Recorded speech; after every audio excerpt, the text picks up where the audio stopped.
వాళ్ళకు అతీతంగా సిరిసిల్లలో ఉన్న కార్మికులను కూడా ఆదుకోవడానికి కోట్ల రూపాయల నిధులను విడుదల చేయడం జరిగింది. మా ప్రిన్సిపల్ సెక్రటరీ గారు హ్యాండ్లూమ్ అదే విధంగా పవర్ లూమ్స్ మనం ఆదుకోవాలి, పన్నులు ఇవ్వాలి. ఒకవేళ బతుకమ్మ చీరలు ఆగిపోతే కొంతమందికి నష్టం జరుగుతుందని వారు నా దృష్టికి తీసుకురావడం జరిగింది. బతుకమ్మ చీరలు కట్టుకునేంత క్వాలిటీ కానీ దాని మీద పెట్టాల్సినంత పెట్టుబడి పెట్టలేదు. అందుకే ఈరోజు నేను మా మంత్రి అధికారి గారు చెప్తే నేను ఒకే మాట చెప్పిన, ఈరోజు స్వయం సహాయక సంఘాలు మా మహిళలు సెల్ఫ్ హెల్ప్ గ్రూప్స్ కింద 63 లక్షల మంది సభ్యులు ఈరోజు తెలంగాణ రాష్ట్రంలో ఉన్నారు. ఈ 63 లక్షల మంది సభ్యులకు ఒక మంచి డిజైన్తో ప్రతి ఆడబిడ్డకు 2 చీరలు ఇస్తే 30 లక్షల చీరలు మనము ఆర్డర్ ఇవ్వచ్చు.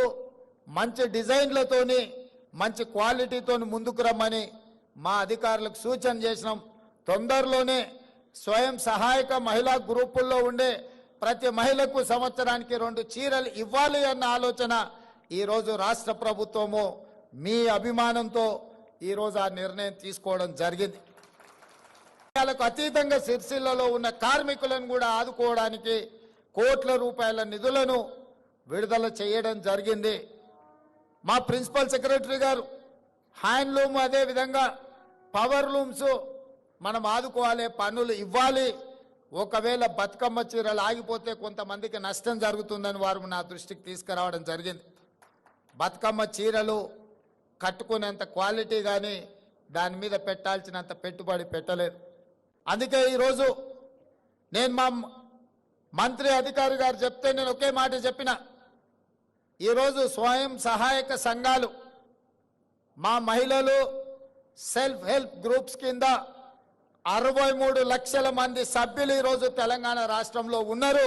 ఈ 63 లక్షల మంది సభ్యులకు ఒక మంచి డిజైన్తో ప్రతి ఆడబిడ్డకు 2 చీరలు ఇస్తే 30 లక్షల చీరలు మనము ఆర్డర్ ఇవ్వచ్చు.